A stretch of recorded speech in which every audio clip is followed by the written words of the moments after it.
Hi, Laura Lee. I love that halo. How did you make that happen? You're muted. You're muted, Laura Lee.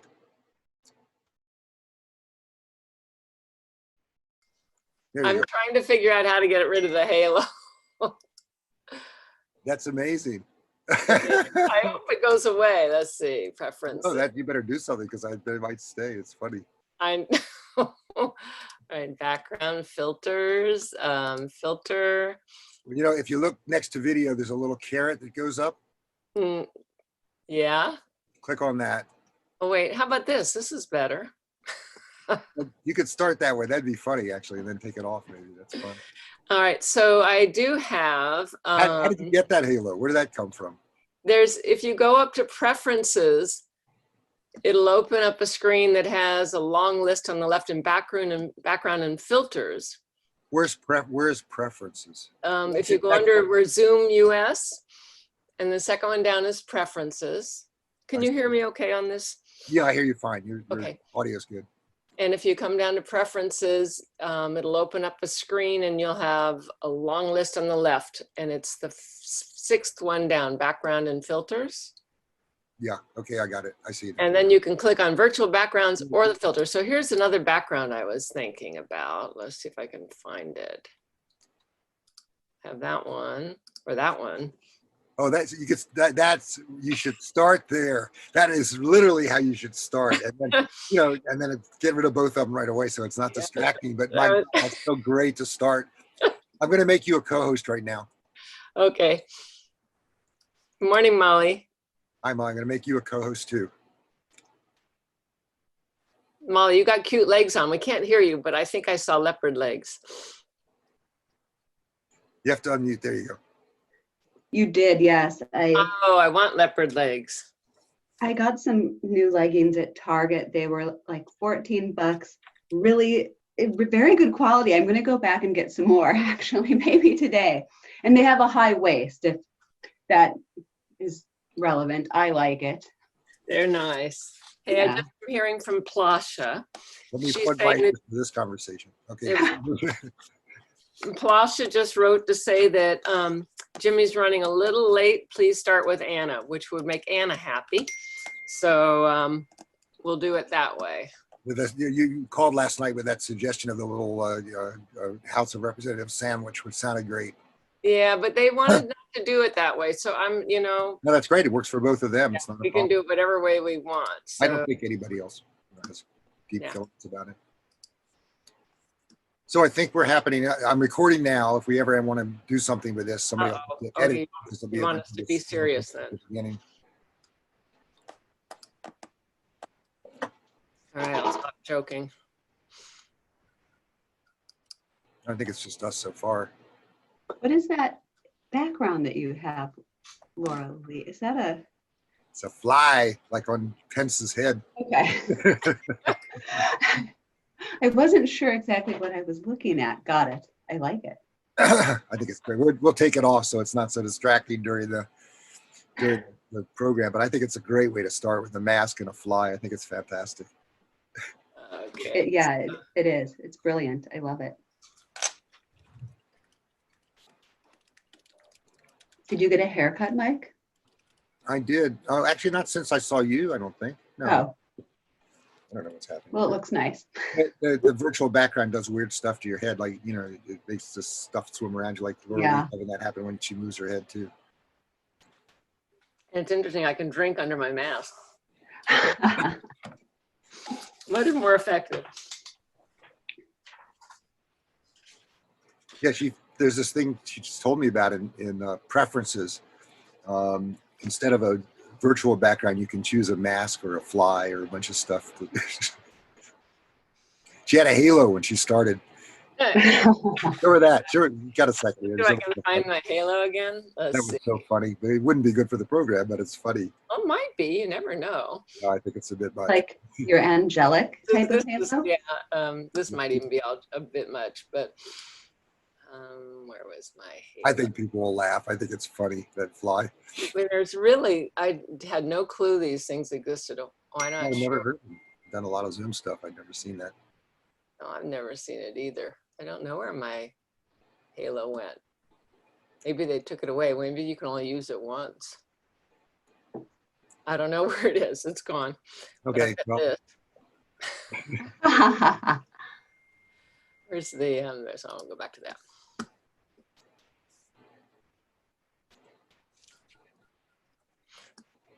All right, so we're gonna do Anna first, and we're gonna put Jimmy last. here are my questions, so you guys know. Nobody else on. For Anna and Jimmy, if the Republicans ram through the appointment of Judge Barrett to the U.S. Supreme Court, and if the Democrats control the Congress and the White House after January 20th, are you prepared to support adding additional judges to the Supreme Court? Good question. They may not like that question because the administration's ducking it, but I'm going to ask it anyway. Good. I think it's a really good question. For the assembly, for the state people, John Laird, Stone, and Rivas, budget cuts are never easy, but given the way things are going, what would be your priorities in making difficult cuts in the state budget if they become necessary? Also a very good question. For John Leopold, you'll like this one, Laura Lee. When the county created a task force to provide advice on reopening the county, they followed the advice of the Community Foundation and appointed a body controlled by business and the tourist industry.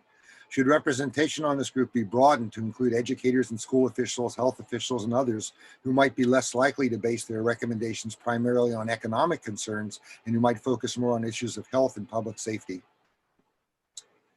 And then for Nancy de la Pena, I'm going to stop now because there's others on the call. So Hi, Erin. there's one last question for her anyway. Hi, Laura. I'm just here to make sure Congressman Panetta gets connected properly, and then I'm going to step away. Okay, and I'm exchanging with Plasha that he would go at the end. Is that your understanding? We're going to have Anna start because he was running a little late. No, I think the last I emailed you was that we were just going to leave the order alone. Right, but I'm hearing from Plasha on a text right now. Oh, she's okay. So she's So would you just double check with her? So I said, would he be willing to go last, and we could sandwich everybody with congressional candidates? And she said yes. And Anna texted. That's probably where the most interest is in hearing from the congressional folks. Yeah, that'll keep people on.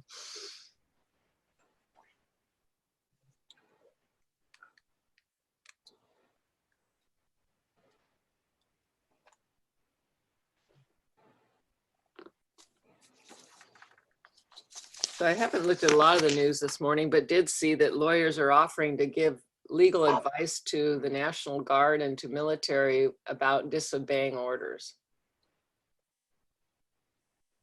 If it comes down to that. Good morning. Hi, Anna. Good morning. How are you? Well, yourself? Good. Nice to see you. Nice to see you as well. What a beautiful background. Thanks. Yeah, that's the San Lorenzo River looking from the railroad bridge upstream. Oh, it's beautiful. And It's it's actually was shot at noon on at 5 o'clock on a normal day. That's not the smoke on at noon or something, which you could see that picture too. Oh, I just got a text from Jimmy, and he said he's running a little late. He said, "Can you go first?" And then he would go after me. So I sent a text back, and I said, "It's fine with me." What we're going to do actually is have a kind of a sandwich with the congressional folks where there's probably the most interest to have you go first and he'll go last in the whole series. I think that'll work. Does he know that? Plasha does, but I don't know whether Jimmy does it or not. Yeah, so we're texting Plasha right now. Okay. How you doing, ladies? Hi, John. You're muted, John. It's good to see everybody. It's great to see you. Yeah. I was talking to my sister the other day, and she was telling me she said, I miss this, I miss that. And she said, what about you? I said, I miss everything. I miss everything. We can't be together. We would have been driving down and been together in person today, but this is life with COVID. Yeah. Well, I'm going door to door still. And I wear a mask and I step 6 feet back. And about 90% of the people have no problem. But there's 10% of the people who just will not open their door, or will only open it a crack and ask you to put it the material down on the doormat or something like that. But they don't get angry though. There's only one person since the beginning of August that was upset that I was there. So I consider that to be pretty good. Good for you. Well, the sun is coming out here. Yeah, same A here. little overcast this morning, but it feels very autumny. I mean, it was cold last night. I actually turned the heat on in the house for a little while to get the chill out of the air. Good morning, Nancy. Hi, Plasha.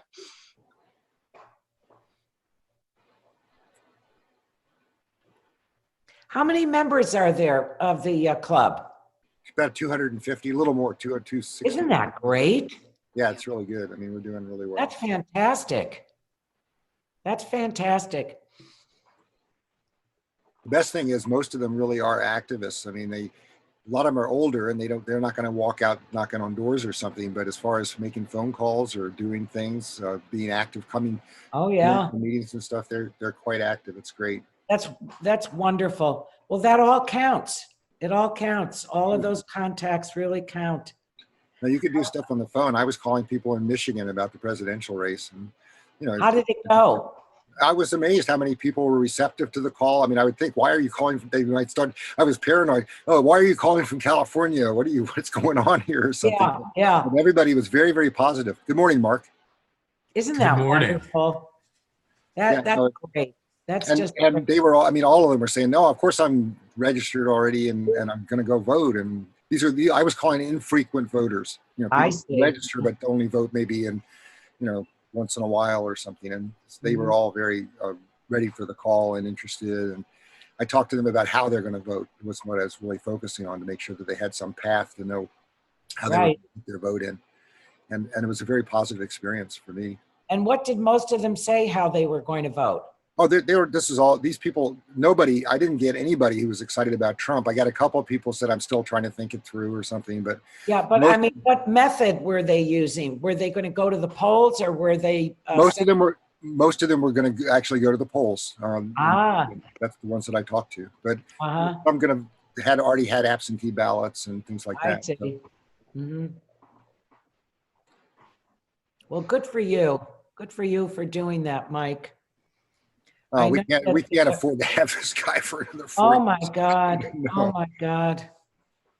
I mean, he has, he exhibited a long time ago that I think he's a very sick person. He's just a very sick person. And, but he seems to be dissembling now. I think he's panicking. I think he's, Joe's polling is good. But what I worry about is that obviously that for everyone that was polled and said what they said, that they have to go out and vote. They have to go out and vote. So it's turnout. Well, I'm impressed that among my students, I'm teaching at the university, that the number of people who are thinking that a third party vote or something, is the way to express a preference. And there were a lot of people thought Hillary was going to win so handily, they wanted to send a message, by voting for a third party, a Green Party or something else that sort of expressed their views. And I think very few people think that, it's such an obvious victory for Biden that they can sort of send a message as opposed to actually decide who's going to be the president. And so it's a real fall off from what had happened in 2016 with my students. Interesting. Well, I think that he has made very clear who and what he is. So it's the comparisons between 2016 and now are different. He has to run on this horrible, horrible record. I thought that Kamala did well. What did you all think? I thought she did well. You're always talking to the television set going, don't bother with his Supreme Court question. Tell him to answer the questions you gave them.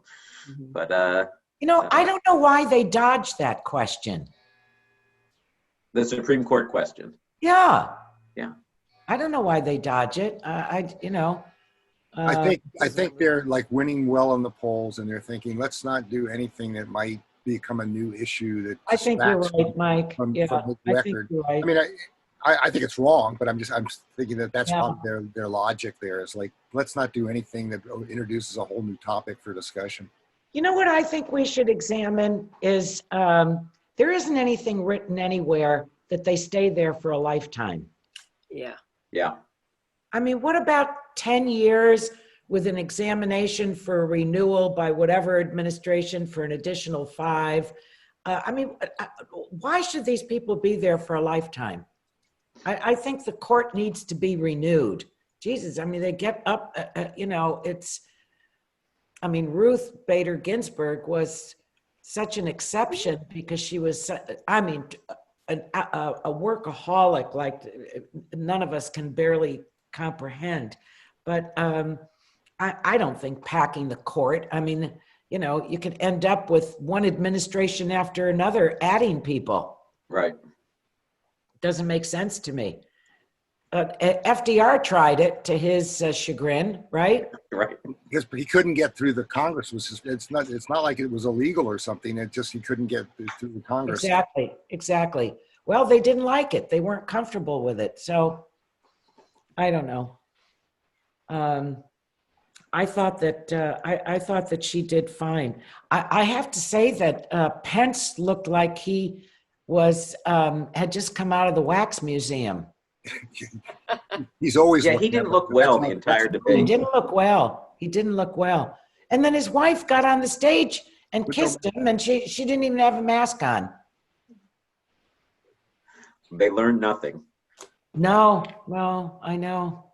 I think the thing to understand about Pence is I don't know that any Republican presidential candidate would ever have brought him in.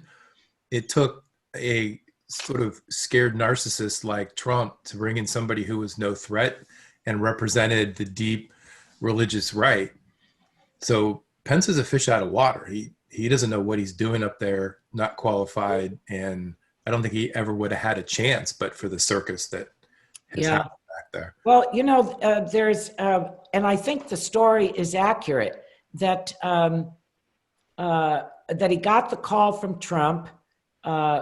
This is during the campaign, he got on the plane and was flying to New York, and Trump had he had second thoughts about him, but Pence had jumped on the plane to go, so he was kind of boxed in, and the rest is history. I served with him in the House, and the only thing I recall about him was, he would go to the floor and he was obsessed with abortion, just obsessed with it. Right. That's all he did. I never heard him go to the floor and talk about anything else. I don't know what committee he served on. I don't know what other issues he had. But the evangelicals really, they really love him. I wonder how they're responding. You probably don't know it yet, but the miracle drug that Trump took is based on stem cells. I know. I would like the media to make a little more of that, because that there are just so many layers of hypocrisy. I mean, it just, could go on and on.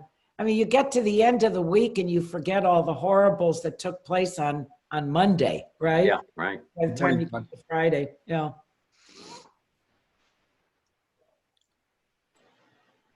So, hi, John Laird. How are you? You're on mute, John. I am. Good to see you. It's great to see you. How's it going? Really well. Really intense for a virtual campaign. Yeah. Yep.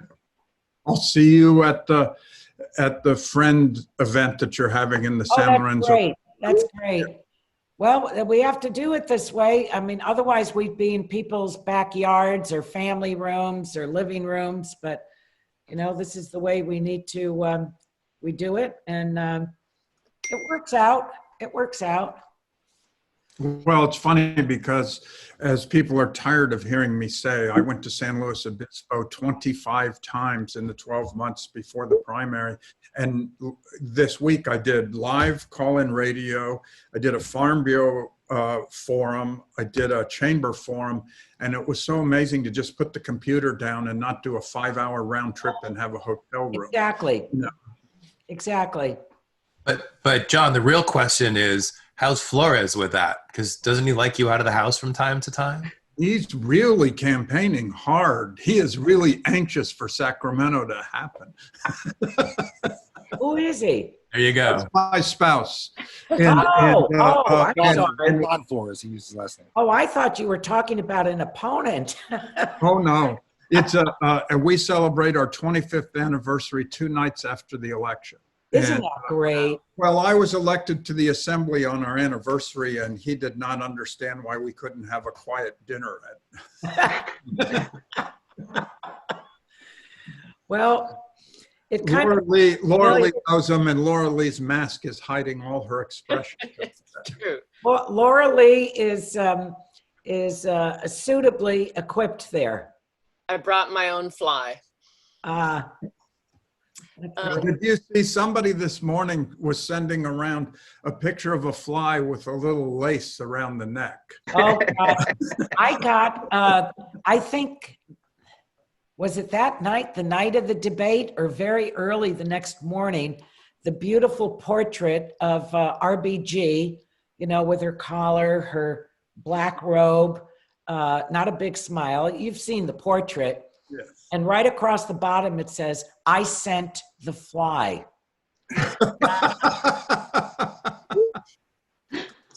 Well, you know, John said it that night, and now it's been said a million times. It's John says, finally, he has a black friend. Oh, that's great. Oh, that's great.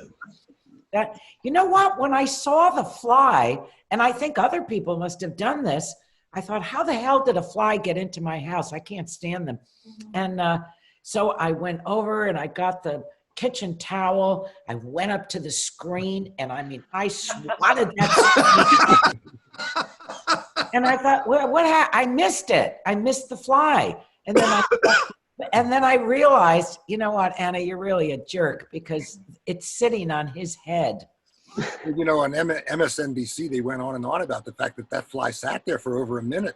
And, you know, think about the guy being wooden. I mean, he doesn't move enough to have a fly, at least even to leave his head for a moment. It's bizarre. He obviously didn't realize it was sitting there. No.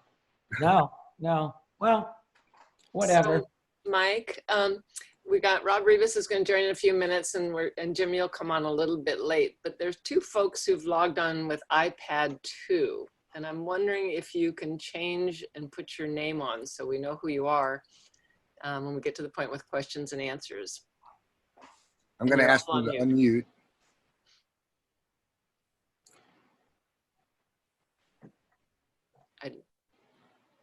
Hello, iPad 2?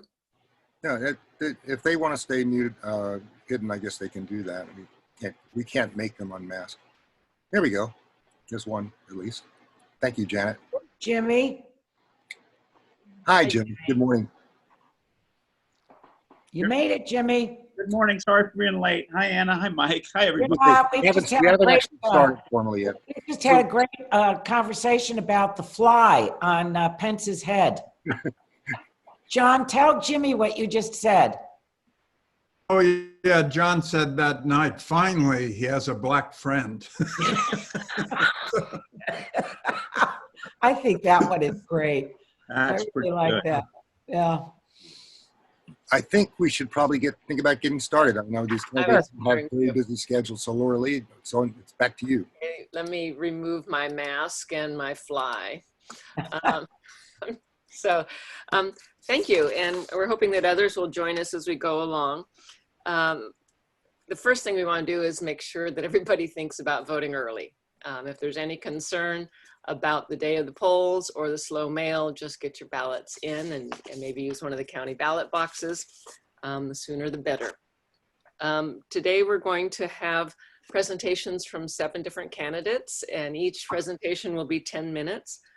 Unlike what we watched on television in the debates, we are going to be very strict about the 10 minutes. And we actually do have the ability to mute you, but we won't do that because we know that this will be much more civil. I'll introduce each of you, and each of you have the ability to tell us whatever you would like. What do you think is going to happen in November? Who's going to control the houses? What's going to happen in California legislature? Here's one that Mike threw at you, John Leopold. What are the burning issues before the county as we move forward, pun intended. So you can include those or not include those. And when we finish here, and Mike will interrupt each of you and give you a little heads up how much time you have left. I'm going to let you know when it's about half the time and then when it's 1 minute left. Okay. And then we have a Q&A section, and we will call on people. So the folks who are watching, if you would open your camera so we can see you literally raise your hand, we'll call on you to ask questions, and candidates will have 90 seconds. Unlike the 15 seconds that they gave in the vice presidential debate, you will get 90 seconds to respond to that. Are there any questions before we start? If not, we're going to start with Anna. Thank you for being here this morning, Anna.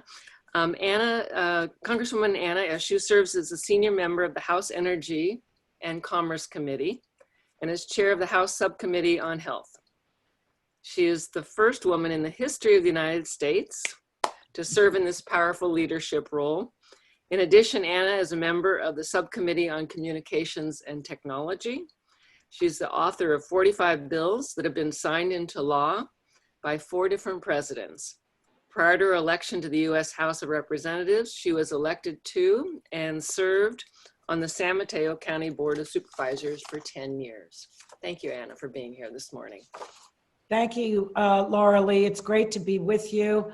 I thank the Democratic Women's Club. Mike was saying that you are 250 strong advocates, which is really extraordinary. And to my friends, my partners, my colleagues, Jimmy, John, Mark, I don't see, well, that's who I can see on the screen. I'm really happy to be with you. So the question that was posed to me by the club was, what challenges do I expect to face if I'm reelected? Well, first of all, my expectation is that we will grow the majority of the House, that we will have a Democratic Senate, and we will have Joe Biden as president. I think some of the challenges, as I outline that, as I say that, is that there will be high expectations of us because there is so much that has been bottled up by the Senate. You know that when you gave us the majority, all the really extraordinary legislation that we passed, but of course it's sitting in McConnell's bottom drawer, if it's in his drawer. It may be in the trash heap in his office. So I think there will be high expectations. I think there will be some upheaval as a new government is formed. I think there will be somewhat of a brain drain from the Congress because the new administration, I think, will pluck some of the members out of the Congress to serve in a new administration. And I think that there will be competition for what should be passed because you have to work with the new administration and their priorities. We have immigration that needs to comprehensive immigration. We have HR 1. We have the HEROES Act. We're still, just because there's a new administration doesn't mean we won't be dealing with COVID. Medicare reform relative to lowering the price of prescription drugs. So there's going to be, I think, a high amount of competition in terms of legislation. We will still be dealing with the pandemic. And so we're going to have to work to contain it. We're going to have to work with new vaccines, hopefully approved by the FDA. But distribution and equitable distribution of the vaccine and what platform we choose for distribution is going to be very, very important. I think that President Biden will make very good use of the Defense Production Act. We have to make sure that our nation's stockpile is that we actually have one, that the cupboard is full. And one of my top issues is we need to bring back the manufacturing of our critical drug supply to the United States. We are dependent on foreign countries. China, not exactly a great friend of the United States. So, and I think the reinvigoration of public health agencies across the country. I think that you can expect us to build on the Affordable Care Act, that more of the middle class will be included in it, and that, again, the direct negotiations with Medicare and the drug companies, just as we do today in the VA and TRICARE, which is the health system for our military and their families, that we will see that one through. We have to survive the November 10th Supreme Court debate on the Affordable Care Act. That's on the front burner. That's why they're rushing to get this woman on the Supreme Court. They want her there for that vote. So please God that we survive that. I don't think the chances are very good, but we'll see. We have to really chart a new course overall. It's overarching relative to healthcare. That is one of the top driving issues for the people in our country. That's and half your time. we have to rebuild the economy. If you think back what the Trump administration inherited from the Obama administration, the longest running time frame of economic growth in the history of our country coming out of that recession, and our economy is in shambles now. So look for, I think, a major infrastructure bill that goes beyond roads and bridges and all of that, but clean energy, the extension of broadband to every single community, regardless of whether you live on the prairie, whether you're in suburban America, rural America. That is a promise that we've made, and we have to keep it. I think that it's going to be a challenge to put the bluster and the bombast and the chaos behind us. But having said that, Joe Biden as a human being is a healer. It's in his DNA. He's a gentleman. He has heart. He's so decent. He will work with anyone and everyone. I don't think he's naive about what's happened to the so-called Republican Party, but we're all going to have to really, for anyone that likes to put their fangs out there, throw red meat, we have to put that behind us so that we can really move to produce for the American people, because they're hungry for it. They're exhausted of the chaos. They want to see action. And even though I just named some of the bills, they are so extraordinarily large in terms of their reach to assist families and help them get through this extraordinarily sad and dark chapter in the history of our country. So I think those are challenges, but I think that with every challenge comes an opportunity. And so I can't wait to roll up my sleeves, work with a new administration, have a Senate that actually works and produces. That's going to be a blessing for our country. So I'll stop with that. And again, I want to thank all of you and how I cherish my relationships and partnerships with you. It's been a rough year. And in the Santa Cruz portion of the congressional district, we had 77,000 evacuees in my congressional district, over 1,000 homes lost. So bravo to the entire team. There wasn't any daylight between us. And, you know, that was a source of, I think, inspiration and comfort to our mutual constituents. And we still have the challenges of rebuilding, getting the federal funds that will help to rebuild different parts of the community, help people rebuild their lives. I know that we are a team and a force for good. And I couldn't ask for better friends and better partners, better colleagues. So that's what I'm looking forward to. And I think, as I said, there are challenges, but with every challenge, I see an opportunity, and we're going to seize them for the American people. So thank you. Thank you for your activism. Thank you for your conscience. 1 minute. Thank you for never throwing the towel in. America is worth it. And thank you, Anna, for spending the time with us today. Good luck with your campaign. I believe you were going to have to drop off early. Right. So we will miss you at the end of the program, but so appreciate you making the time today. Thank you, Laura Lee. Thank you, everyone. Much love to all of you. Big hugs. Go get them. Okay, thank you. All right, so next up, we're going to, Congressman Panetta is going to go at the end. I hope they let you know that. And our next speaker will be Secretary John Laird. And to introduce John, John most recently served 8 years as a California Secretary for Natural Resources under Governor Jerry Brown.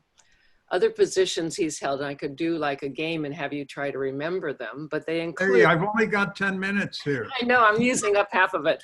Assembly member for the 27th District for 3 terms, member of the State Integrated Waste Management Board, Cabrillo College Board of Trustees, Santa Cruz City Council, including a mayor for 2 terms, and executive director of the Santa Cruz AIDS Project. And John is son of teachers. He was raised in Vacaville. He is— Vallejo. It says, oh, it does say Vallejo. It's just one of those V words up there somewhere else. 2 people posted this morning because they just voted for me because I went to elementary school with them. It's like, don't drive away the Vallejo Elementary School vote. He's not from Vacaville, he's from Vallejo. Thank you, John, it's over to you. Thank you very much, Laura Lee.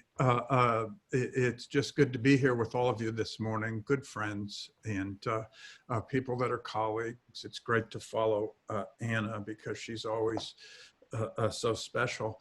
The topic is to talk about after November 3rd, but first, let me just thank people on this call.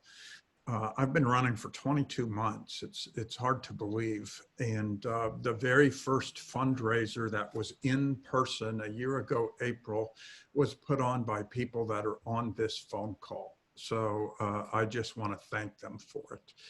And it's been a good campaign. John, a little closer to the mic. Okay. Well, actually, I had to switch computers because I couldn't tune in. Let me turn it up too. There. So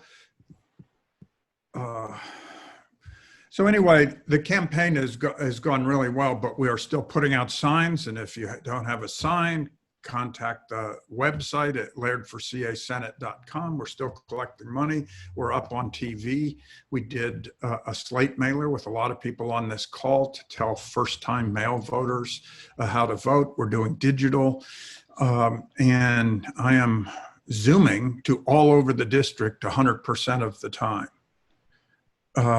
So the thing is when I campaigned in the primary, I really said that there were 4 major issues. It was climate, the existential issue of our time, affordable housing, healthcare, and support of sustainable, accountable public education. And since March 3rd, the world has changed. We have the pandemic, so public health is a big issue. Science is a big issue. The economy has tanked along with every public agency budget. We have social justice because of what happened in Minneapolis and other places around the world. And locally, we have had catastrophic fires. And so that colors what will happen for anybody that walks in the door to the state legislature on December 7th. First and foremost is the budget. And The fact that President Trump backed away initially from further stimulus really affects the state budget because it means that certain cuts that were hoped wouldn't be made will be made if there's not any federal stimulus. And what is a bad situation will turn into a horrible situation. And so we have to hope that they figure out how to come together with something there. And the dynamic is, and this is as a former budget chair, when your revenues tank, your need for certain services due to the dislocation go up dramatically. Healthcare, many people have lost healthcare. They have to turn to public options. Many people have lost income. They have to turn to different income supplement programs. I see Matt Wetstein on the call, the president of Cabrillo. Community college enrollment always goes up in an economic downturn because people are dislocated from employment, are looking to retrain and figure out how to come back into the workforce. And so there's that dynamic.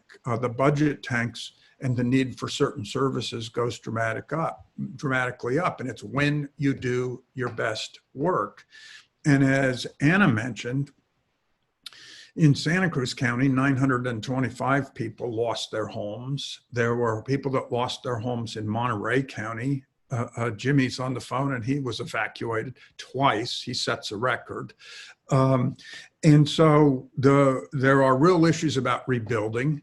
There are real issues about fire preparedness. But one of the major issues is going to be fire insurance, because some people in Boulder Creek returned home to find insurance cancellation notices in their mail after they had been evacuated for 12 days.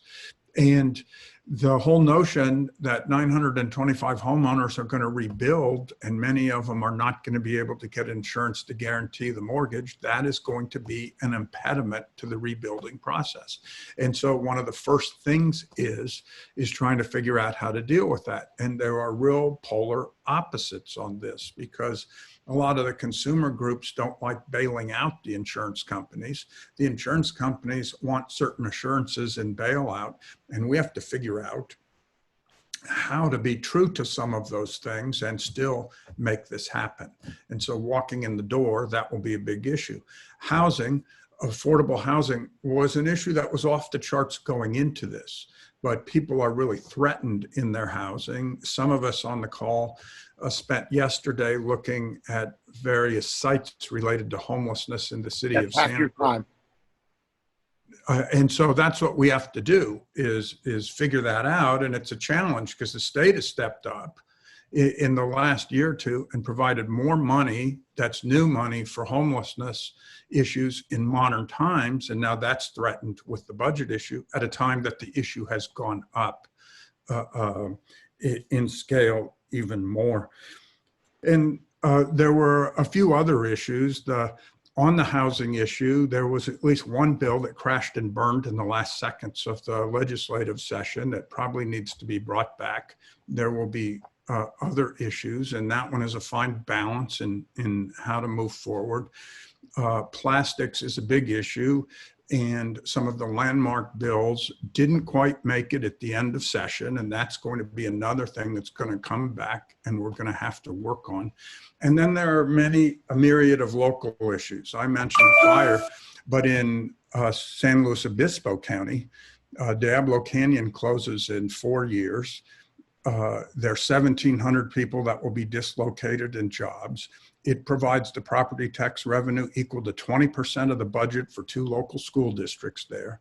And there's going to be a big issue about whether or not various school districts, various workers go off the cliff when that closes. And Bill Monning did a heroic job, even though the Republican Assembly member from San Luis Obispo is claiming credit for it. Bill did a bill that did a small tick on utility bills to do retraining and transitional activities in San Luis Obispo County. And I know that walking in the door, that's going to be one of the first things that I would have to work on in partnership with local officials.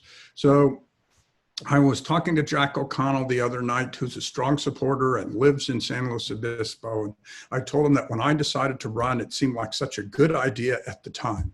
And now everything has changed so dramatically. And yet this is when you do your best work. It's going to be really tough.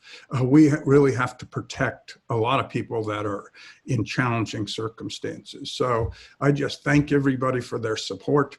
We really have to, I voted yesterday, we voted yesterday, and I always feel obligated to repeat, it was really easy. We marked our ballot with a pen and dark ink. We ripped the top off the ballot that showed we voted. We folded it, put it in the envelope, signed and dated it with a recognizable signature, and dropped it in the secure location at the county government center. It was very easy. And I went back because of the homeless tour later in the day, and cars were just lined up continuously, dropping their ballots in. Voting is going on, and we can't take it for granted. I always remember the first time I ran for the city council, at 7 o'clock on election night, this guy says to me, well, I find it's much more valuable to get out to vote. So I haven't voted yet. I'm not going to vote. And I had a heart attack. It's like, what? And I threw him in my car and I drove him to the polling place and he voted. So don't take anything for granted. Don't assume your family's voting, your neighbors are voting, your friends are voting. If they think it's intimidating and hard, you can easily work it out to them, because this is the election of our lifetime. This is the one that's going to make the big difference. Joe Biden in particular needs to win by a landslide so nobody can argue that it's not fair. And he has a mandate for dealing with all the things that Anna talked about. So thanks for having me here. Thanks for having all of us here on the team. And I'll look forward to answering the questions when we get to that. You're muted, Laura Lee. Thank you, John from Vallejo. I wanted just to interrupt for a second to remind people who, or let you know if you didn't know, that John did a very nice and concise summary, pros and cons of all the ballot measures on the proposition or on the ballot. And you can go to the DWC website and find a link to that. It's worth looking at. I've sent it around on Facebook to lots of friends, so I encourage you to do the same. Unbiased and very clear. So thank you, John, for doing that for us as well. Next up, Assemblymember Mark Stone. Mark, that picture behind you is awesome, by the way. I don't know if it's out your window or whether it's a photograph, but it's gorgeous. So Mark Stone represents the people of California's 29th district. You're now in your 4th term, and he's earned his reputation as a leader helping California's most vulnerable residents. He serves as chair of the Assembly Judiciary Committee in Sacramento, and some of the issues that he's worked on for us include civil rights protection of members of the LGBT+ community, foster youth services, environmental protections, and criminal justice reform, including juveniles in the justice system. He served on the Santa Cruz County Board of Supervisors and is vice chair of the California Coastal Commission. He worked as an attorney in tech industry and a professor at the Naval Postgraduate School, and is an open water swimmer. So thank you for joining us today, Mark. Thanks, Laura Lee and Mike and the Democratic Women's Club. And thank you for the opportunity to have a chat, kind of talk through some of the issues. Yeah, that backdrop behind me is a grove that is up the coast. I don't think this grove exists anymore. That's one of the reasons that I put it up. It'll grow back as nature does, but it just, we are struggling with the recovery, with the fires, with all of the issues that we've had. But to touch on a couple of points, and one that Anna made that's actually true. You're looking at it, you're hearing from a very significant team on the Central Coast, and with Anna and Jimmy in Congress, with the Senate seat, Bill Monning, and with John Laird now coming into that seat, which I'm very, very excited about. Board of Supervisors, City Council, this is a team that knows how to communicate. And the ways that some of that is important, we saw through the fires, because as the fires were happening, real-time emergency, we were preparing for evacuations. And at the same time as the fire was uncertain and people were evacuated, we were working on issues of recovery, talking to CAL FIRE, talking to Cal OES, the Federal Emergency Management Agency. All of these layers were invoked. Jimmy had his staff down in Carmel at the recovery centers. Anna had her staff in Santa Cruz at the recovery centers, because they wanted to make sure that they're connected in understanding the issues and can provide that level of service to their constituents. Our teams talk all the time, whether it's with us, with the Senate staff, with congressional staff, with the local supervisor staff, city councils. There is a lot of communication that's happening. And so really, when one of us is elected, all of us are elected, and we're here to serve you and to serve you collectively, really, not just individually. And that's something that I just want to underscore. And then John touched on a lot of the issues that we're facing. And certainly through this last year, the pandemic, economic recovery are critical. Wildfire, the legislature's been dealing with for the last number of years, because we've seen some significant fires in California and have to find a path to recovery. We've been trying to work the insurance issue for quite some time.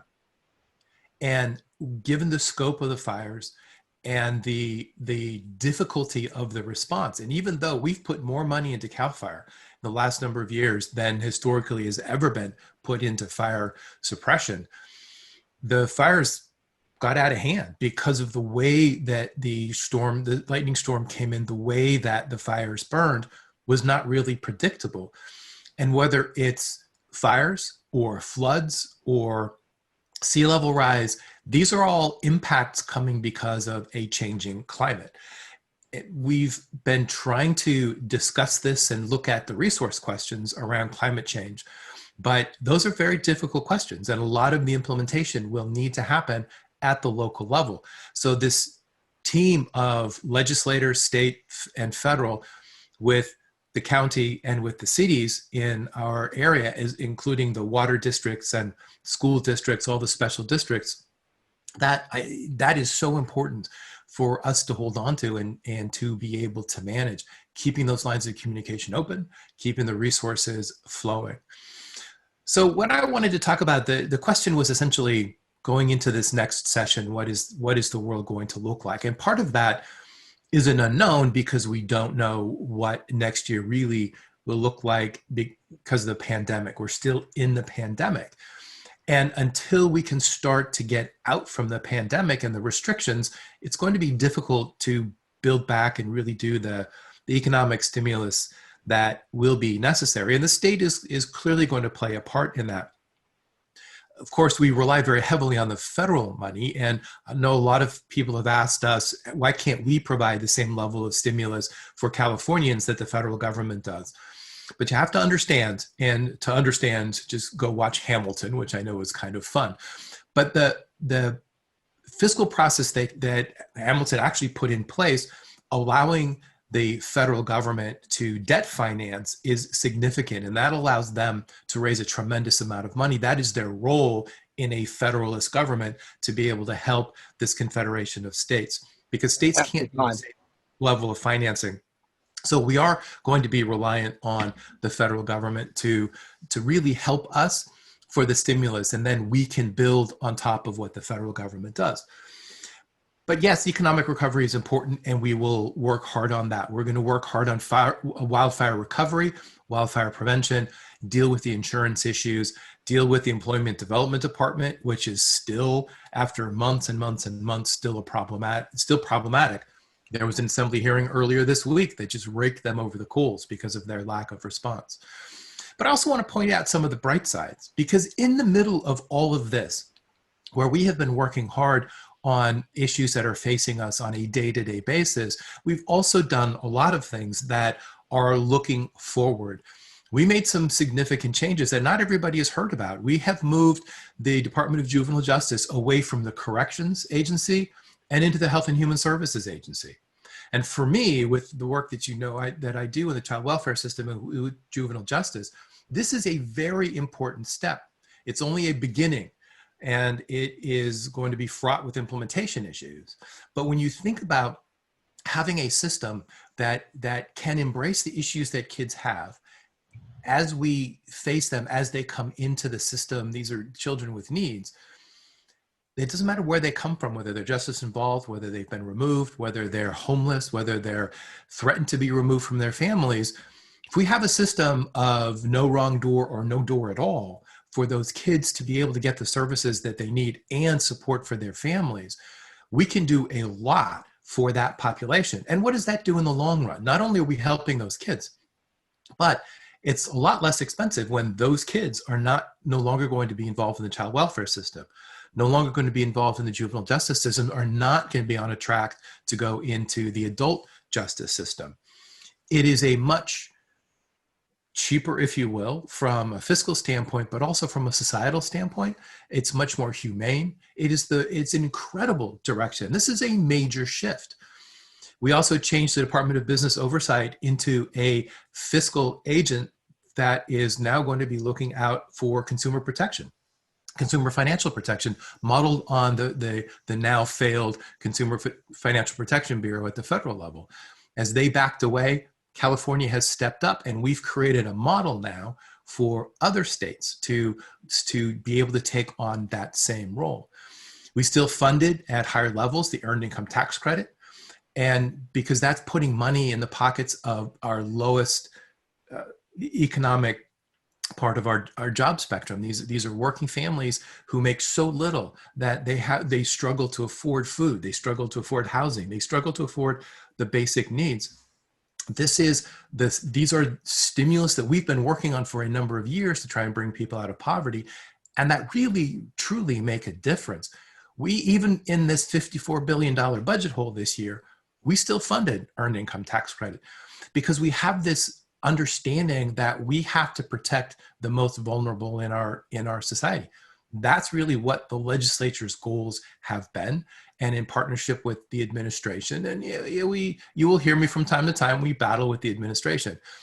But for the most part, we share a lot of similar values and have approached all of this really as a team more than as adversaries, even though, and we're starting to see this in California, we struggle with the separation of powers with the three branches of government, and the legislature needs to make sure that we are doing our job of oversight and our legislative function vis-a-vis the administration and the judicial branch. And that's something that's changed over the years, that we have been doing a much better job of oversight. We've been doing a much better job of being a legislative branch in all that means. And that's going to be key in the next administration to the federal government kind of recovering from the anomaly that they have just been through. Strong Congress, strong judicial branch, which I'm starting to worry a little bit more about than before. But there's a lot of good that will come out of this. So I'm confident and optimistic going into the next couple of years. There are some very difficult issues to deal with, but frankly, we have the right team to deal with them. And I look forward to the questions later on today. And I look forward to a couple more years, at least, of conversations and of working through the difficult issues for the benefit of California. Thank you very much, Mark. Thanks for the work you're doing. Okay, we're going to move on, and we're going to have Assemblymember Robert Rivas. There you are. Hi. Assemblymember Robert Rivas has represented California's 30th Assembly District since 2018. He's a lifelong resident of the district. He has served 2 terms on the San Benito County Board of Supervisors prior to becoming an Assembly member. In his first term, you were appointed chair of the Assembly Agricultural Committee. And I'm going to totally blow this. You were raised in Piscines? Piscinus, yeah. I knew I was going to believe Vallejo, Vacaville, Piscinus. And your grandfather was a farm worker there at the Almaden Vineyards. You and your brother grew up in farm worker housing and you were cared for by your single mother and beloved grandparents who immigrated from Mexico in the 60s. Issues of interest to Assemblymember Rivas are farm worker housing, the environment, particularly working on the Oil Transportation Safety Act, affordable housing on surplus state land, and ensuring that voices of low income and minority communities are heard in key decisions. Thank you for joining us today. Yes, I really appreciate the opportunity. I want to thank the Women's Club of Santa Cruz County for hosting. this virtual event. And many of you may not know who I am. I'm new. I do represent the city of Watsonville and the county of Santa Cruz. But as Mark just mentioned, his last comments, he mentioned we have a good team here on the Central Coast. And, I have to say that I am very fortunate, very lucky. This is the end of my first term in the legislature.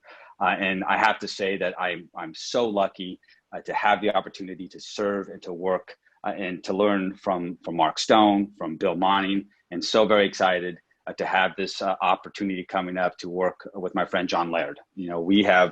Our region is incredibly lucky to have them serving our region. I'm very lucky to have the opportunity to work with them and learn from them, especially at a time when there's so much division in our politics.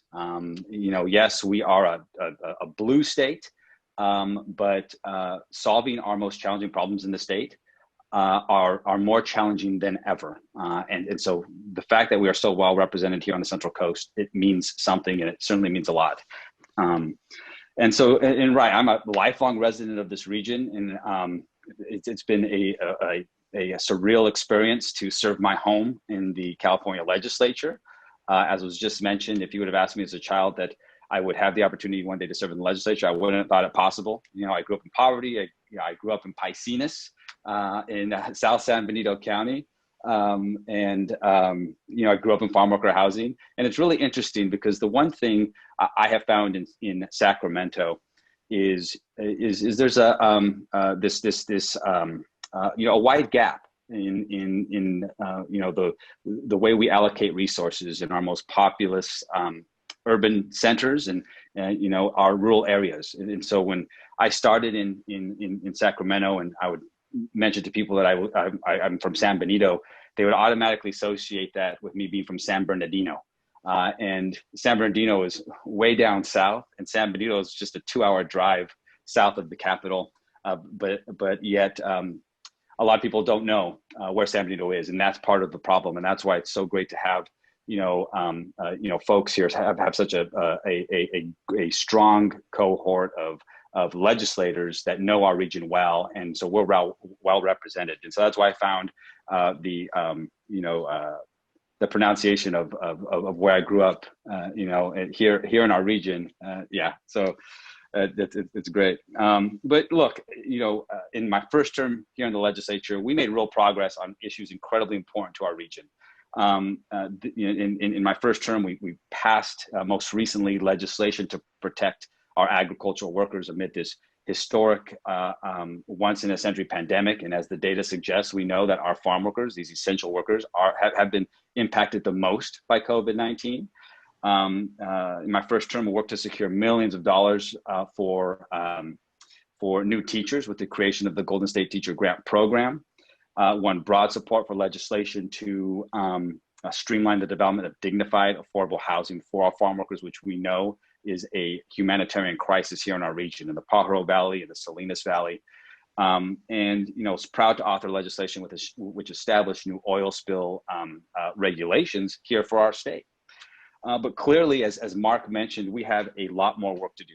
And I'm really excited and looking forward to building on the progress that we've made in my first term, working to address our housing crisis and our increasing homelessness, working to bridge the digital divide here in our state between, rural areas and urban areas. When we talk about the opportunities around telehealth, the distant learning that we're experiencing and the problems we're experiencing through that, we need to expand access to broadband high-speed internet in this state.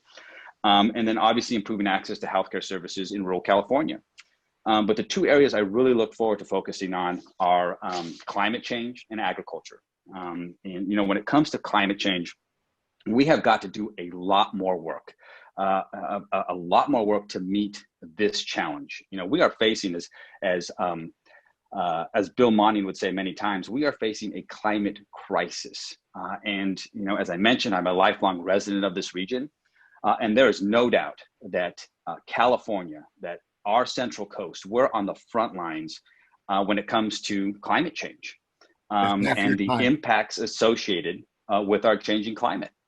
the threats of wildfire, sea level rise, the disruption to our agriculture and food production. It's time for us to think very differently and to take serious and meaningful action on climate change.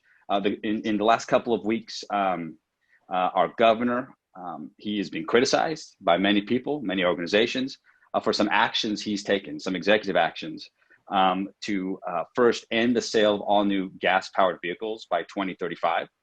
And just this week, the governor signed an executive order pledging to preserve 30% of California's land and coastal waters by 2030. And something that's very important to me is a bill I had sponsored this year. Mark Stone was with us and a co-author as well. And that was to start to talk about our potential as a state around carbon sequestration, around carbon neutrality. And so what this executive order does is it bolsters carbon sequestration in our natural and working lands, which is incredibly important if we're going to get serious about climate change and the reduction of our emissions. But it's these executive orders that are not only ambitious and feasible, but they're meaningful. And it's the type of action that is absolutely required if we're going to meet this climate crisis here in the state of California and for us on the Central Coast. And as I mentioned, I'm looking forward to focusing more on California agriculture.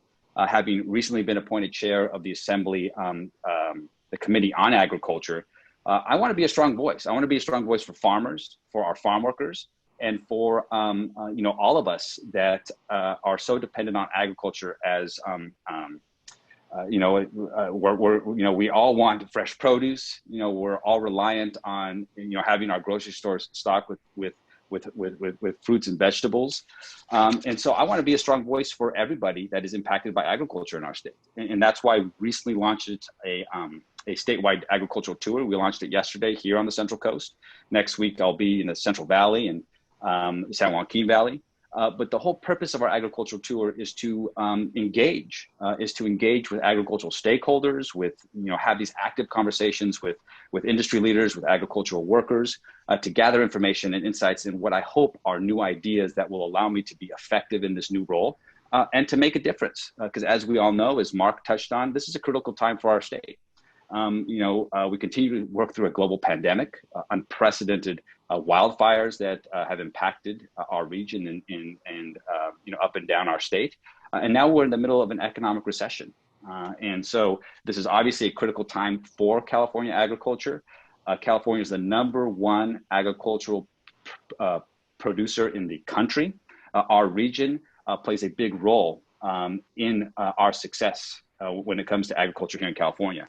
And so our farmers, our growers, and our hundreds of thousands of farm workers, and all of us who are dependent on the continued productivity of agriculture here in California. And so doing all we can to create a sustainable, climate-friendly agricultural system here in our state is absolutely vital. And that's the whole point of our tour, is to engage with folks to see how we can put our this very important industry on the path to recovery, amid all these challenges. But again, it's been such an honor to represent my home and represent this region, and really appreciate the opportunity to be a part of this call. Thank you very, very much. Let me try it one more time. Paisines? Got it. Perfect. Thank you very much for joining us today and for the work you're doing. Moving on, we're going to Supervisor John Laird. No, Leopold. Yeah. Oh. John and I'm not from Vallejo. Well, I need some more coffee. Do you mind if I come back in about 3 minutes? So it's going to be Supervisor John Leopold from Vacaville, right? Vallejo. Vallejo. All right, Supervisor John Laird, good morning. John Leopold was first elected to the I really do need caffeine. I really am serious. Was first elected to the Santa Cruz County Board of Supervisors in November 2008. You're a 27-year resident of Live Oak and currently represents the 1st District, which includes my house, Live Oak, Soquel, and the Summit area. Issues that John Leopold has worked on in the community include vacation rental oversight, marijuana regulations, banning fracking in Santa Cruz County, criminal justice reforms, and acquisition of the branch rail trail line through Santa Cruz for the rail trail. John is a graduate Slug of UC Santa Cruz, a former member of the Cabrillo Board and executive director of the Santa Cruz AIDS Project. So John, thank you. Thank both Johns for letting me mess this up this morning. Well, thank you, Laura Lee, and thank you to all the members of the Democratic Women's Club. When I first ran for supervisor, the very first endorsement that I ever got was from the DWC, and it's always been an important marker to the community where women stand, where Democratic women stand, and I'm very glad to have it, the endorsement in my race right now. You know, we're coming to you virtually because it's been 7 months since the start of the global pandemic, where we shut down the community and we saved lives. And it's 2 months since we had the most devastating natural disaster in the county's history. And it's been amazing to see how the community has responded. We've done well by some marks, and just to see the way people have rallied together has been really incredible. I did have the good fortune of following John Laird as executive director at the Santa Cruz AIDS Project. I thought that they hired me because it was easier than changing all the marks on the phone from JL to JL. But that experience helped me meet the needs of the community during this current pandemic. You know, we worked to meet the moment by protecting renters, developing partnerships to expand testing and tracing, and supporting healthcare providers, nonprofits, and local businesses. And though our county has fared better than all of our surrounding counties, this is a stubborn virus and it's going to affect us all. And we're not nearly out of the woods. The next few months are going to be very challenging as we enter flu seasons. And it's going to be important that people wear their masks, wash their hands, and still keep 6 feet away from those that don't live in their household. Because if we do all this, we can get to the point where there'll be an effective vaccine. With a new administration coming in next year, we might finally have the resources to bring this virus under control nationwide. And we might actually have the fiscal support to help local governments be able to stem the losses that we felt and be able to limit the reduction in services that we fear. But as we work to survive this pandemic, we also have to face the greatest existential crisis of our time, and that's climate change. The recent fires have been a preview of what we may face with extreme weather events and their devastating impact. Our county has worked to reduce our emissions below 1990 levels through the things like the Monterey Bay Community Power, adding solar to all the county facilities, and preventing more harm from being the first to ban fracking in the state. But now we have to focus on the adaptation strategies to help our community face the consequences of these changes in the climate. We just voted to create an Office of Resiliency and Recovery to meet the immediate needs of those affected by the fire. We are bringing in extra help and contractors to process permits in days rather than months, allowing people to live on their property while their homes are being rebuilt. We're going to allow homes that are not bigger than 10% to be rebuilt very quickly. And we're going to contract to do some drilling for neighborhoods so we can help with the many geotechnical issues that are going to present themselves in the reconstruction of these homes. But we also need to plan for the resources necessary to protect our community in the future. And this Office of Resiliency Recovery builds on a plan that we started talking about a year ago for a climate action manager. And this new Office of Resiliency and Recovery will take care of updating our climate action strategy and adaptation plans. And with a new Biden administration, we have to be prepared to access resources that might be provided by the federal government or the state government to help our community respond to climate change. But it's not just fires that we have to worry about. Rising sea levels threaten the community at the very same time. Critical infrastructure and homes are threatened by the increasingly accurate predictions about the rise of the ocean levels. I've been working with our staff, colleagues from around the state, the Coastal Commission, on a set of innovative strategies to address the threat and not just simply pretend that we could hold back Mother Nature forever.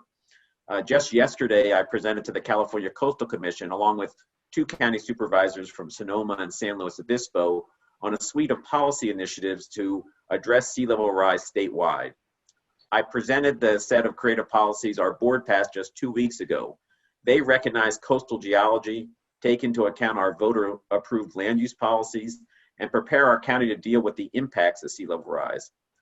This approach promotes the good use of science, creates flexibility in our response, and sets a time horizon of 20 years so we can reconfigure the policies based on the latest science. In the next year, I'm going to continue working with the California Coastal Commission to enact these policies and have Santa Cruz serve as a model for the rest of the state. That's half your time. The thing is that the events of the past years have shown the pressing need for our community to address the inequities of our system and the systematic racism that is part of some of our decisions and our institutions. The Black Lives Movement has made clear the need to address racism, economic, and social injustices in all of our institutions. I have worked for years to pursue effective criminal justice reform, stop the over-reliance on incarceration, and I just led the creation of a new Justice and Gender Commission. Last month, at the urging of our local NAACP chapter, I introduced a resolution to have the county recognize racism as a public health crisis. That action sets in motion both an internal evaluation of our programs and policies, as well as commit to working with community-based organizations to address inequities in our system. The resolution calls for training our staff and elected officials about implicit bias that they may bring with them in their decision-making. I am working with a group from the BIPOC community to make sure that we follow through on the goals of the resolution and about the possible creation of a new commission to address racism, economic, and social justice in our community. I hope that we can have a new platform in our county to address these issues in an ongoing and proactive way. I will continue to also work on effective criminal justice reform by ensuring that every defendant has an adequate defense, that our judicial system is using proven tools to reduce incarceration, and that we address the reasons that the racial makeup of our jails don't reflect the demographics of our community. In the coming year, we will face new challenges due to the court-packing efforts of Mitch McConnell and Donald Trump. If a new justice is seated before the election, we face the prospect of a possible reversal of Roe v. Wade and the loss of the Affordable Care Act. We need to ensure that we maintain a robust healthcare system that meets all the needs of our community, including the reproductive health needs of our community. New healthcare providers will need to participate in a revised access to care agreement that could take new importance if we see the loss of insurance for so many in our community. After November 3rd, I will be working to put these in place so our community is prepared to respond locally to any Supreme Court rulings that disadvantage our residents when it comes to healthcare. That which I've just talked about is work that I won't just do as an individual. It'll be the product of the community as we work together with you, the members of the DWC, and many other people in the community. One of the things that's been encouraging this year also is that we've seen the growth of young people taking leadership roles. And if there's one thing that can be said, the younger generation is not apathetic. It's committed to addressing the challenges in our community, and I look forward to working with them. The group that you're hearing from today is a great team. We work together to help our community. Mark Stone has been a great ally, and we've been working to strengthen mid-county fire services. When John was last in the legislature, he helped my district bridge the digital divide. Anna and Jimmy have been our partners in recovering from storm damage and now fire damage. So I've been out walking every day since the beginning of August. People really want to vote in this election, and I tell them that we need to vote because we have to vote as if our lives and our environment depend on it. They clearly do. I stand ready to work with everybody on today's call to support our community as we recover from the disastrous term of Donald Trump. We will work together to ensure our community has the resources to respond to the challenges, whether they come from nature or whether they come from man or administration. It's been great to be able to talk with you today. I look forward to continuing working with everyone here, and thank you for giving me the time.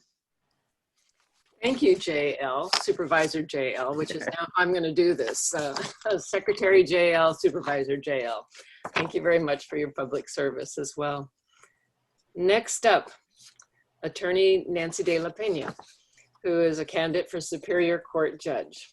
Hi, Nancy. Nancy was born in New Mexico in the town I'm going to try to pronounce, Alamogordo. Alamogordo. Close. She lived in 4 states in the territory of Guam, attended 11 schools before she entered UC Davis when she was 17. She's a graduate of UC Berkeley, earned her JD from UC Davis in '85, and she came to Santa Cruz in '86 on a 1-year contract to work for the Santa Cruz County Public Defender, and you stayed. She never left. She moved to the Santa Cruz County Council, where she represents, excuse me, in court, family and children's services on child abuse and neglect cases, Santa Cruz County Sheriff to obtain gun violence restraining orders, and the public guardian. She's been an out member of the LGBTQ plus community, and it's always been important to her that minors in the juvenile justice and dependency system, defendants and victims know that someone in the courtroom understands their struggles and concerns and their fears. Thanks, Nancy, for being here. Thank you. So I, as John, could say that the first endorsement I ever received when I run for public office was from the Democratic Women's Club. But for me, that was just this past year, because my role has never been in politics. And the irony that I'm here at a forum with so many people who have so successfully run in politics is not lost on me. Because I'm in a nonpartisan race, a race for judge. And it's that third branch of our system that is supposed to be that balance between all sides when they come in.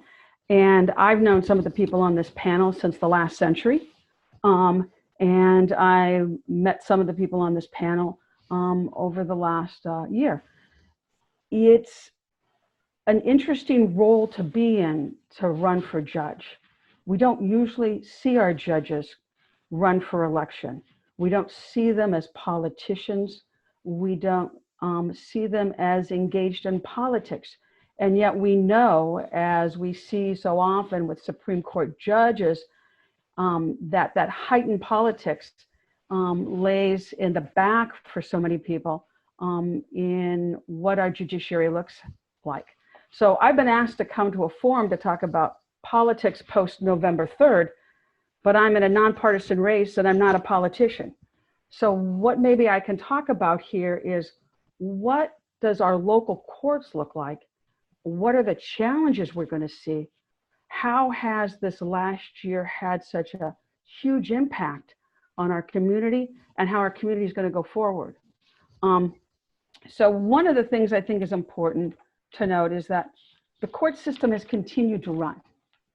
We continue to have civil cases being heard. We continue to have criminal cases being heard. I'm currently working in the dependency area, means the cases that come out of Child Protective Services. We continue to see those cases being heard, but we're doing them by Zoom, which is not sort of how we think of our courts and our court system.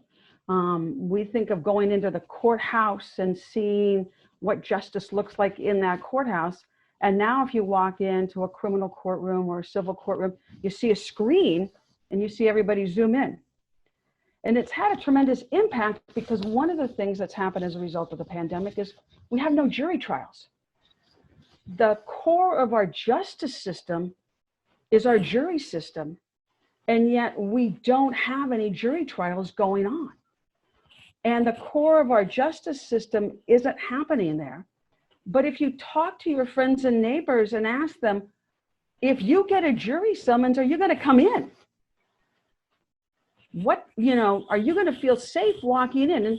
And probably many of the people who are going to hear this, even if they're not on this presentation now, have been in a court during jury selection, have sat in those closed, barely making it into the seats.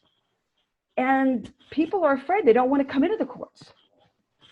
When the courts can't function, our third branch isn't functioning. So some of the things that are happening now is the courts are being restructured. We're doing Zoom. How are the courts going to seat jurors when we get back to the point where we have jury trials going on? How can we provide for social distancing? what does it look like to have a jury trial where your witnesses are testifying masked? How much social cue do we get off of facial expressions? If we have witnesses testifying behind masks, what is the jury missing? So all of these are things that are questions that are coming up to the courts right now. We talk about the pandemic in terms of economics. We talk about it in terms of how we interact with each other. But one of the things that court systems are also looking at is, if you take a look at the penal code, and so and that's where I would enter into, is doing a misdemeanor calendar. The penal code essentially has two types of punishments: money, which a lot of people aren't going to have, and incarceration, which means that you're putting people in places where COVID-19 could be a rapid risk for them in their lives. So we have to think about, how do we restructure how people come back and make whole their responsibility to the community?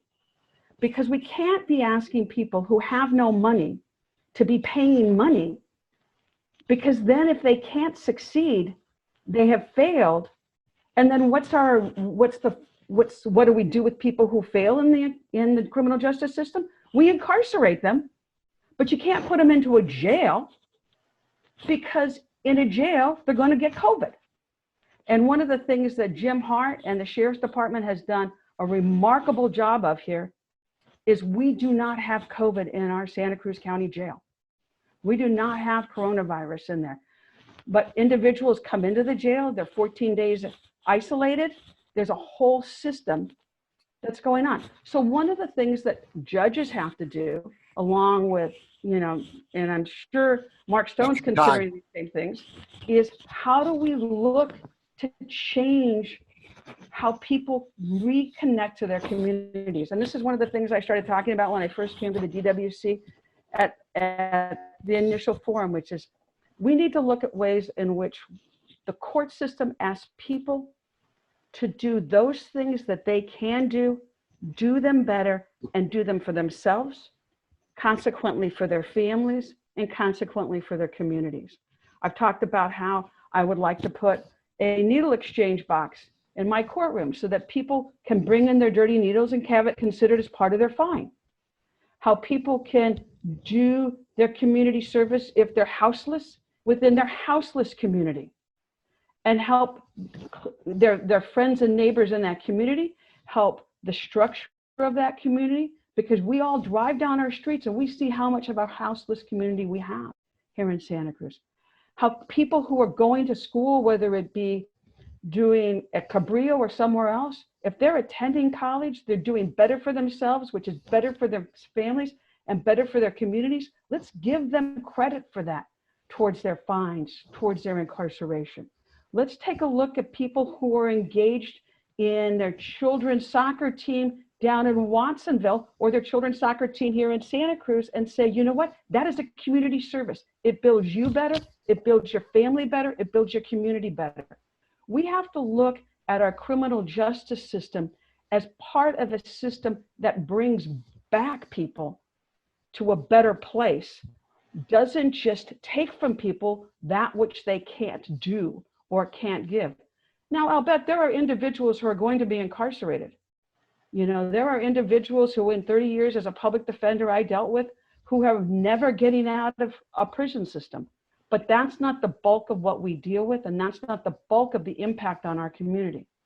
And so those are some of the things that I see that I want to do if elected to the Santa Cruz Superior Court bench. And I, unlike the rest of my candidates who have competitors who are actively running against them, my opponent in my election discontinued her campaign, although she remains on the ballot and she could be elected. I'm hoping that I get the opportunity to go on the Santa Cruz County Superior Court bench and try and do some of these things. I'd also like to say thank you to Mark Stone and the members of the California legislature for helping to hopefully extend the AB 12 funds for non-minor dependents who are post-21. That's a program that helps kids who have been in foster care and foster youth move on into adulthood with set housing. We all know what it would be like if when we were teenagers, didn't have a place to live, or younger adults, or what it'd be like if our children were ripped from their homes and didn't have anywhere to live and ended up houseless. We don't want that, and I want to thank those who have helped to put that program in place. Thank you, Nancy. Wow, those are some interesting issues you raised about not having jury trials right now. So it's pretty profound. Thank you for being here. Thank you. And we're moving on to our last candidate before we get to question and answers, Congressman Jimmy Panetta. Good morning, Jimmy. Congressman Jimmy Panetta has served the 20th District, which includes Monterey, San Benito counties, and parts of Santa Cruz and Santa Clara counties. First elected in 2016, he served his second term in Congress just recently, and he currently serves on the House Committee on Ways and Means, the House Committee on Budget, and the House Committee on Agriculture. Jimmy grew up in the Central Coast of California, and some of the issues that have been your focus include immigration reform, protection of the pristine coastline and environment, affordable and accessible health care, agricultural industry and farm workers, reducing gun violence, and Veterans Affairs. Thank you, Jimmy, for being here this morning. Great. Thank you, Laura Lee. Thanks, Mike. And of course, to the Democratic Women's Club of Santa Cruz. Thank you so much for your support and, of course, your endorsement. And thanks to the other candidates that are on the Zoom call, something that we've all got used to doing and seeing via Zoom, although it was good yesterday to see a few of you in person. Trust me, I enjoyed that. Although, unfortunately, what we looked at was a tough, multifaceted problem when it comes to homelessness, but also understanding that it's going to take a multifaceted solution. And that's what's good about you hearing from these candidates, because what you heard is exactly the truth, that there really is partnerships. That was a key word that Anna started off with, and I completely agree with her. And I think most of, if not all of the candidates on this forum would tell you, we have strong partnerships here. We work together, and I think that's because there's so many people in public office here on the Central Coast that really understands what it means to live up to the legacy of public service that we have to uphold. And I think now more than ever, each and every person that sits in public office really needs to live up to their obligation to make government work for the people at this point. And it's so important, especially now with everything that's been going on, from the pandemic to the economy to the wildfires to the fights for equality, and of course this upcoming election.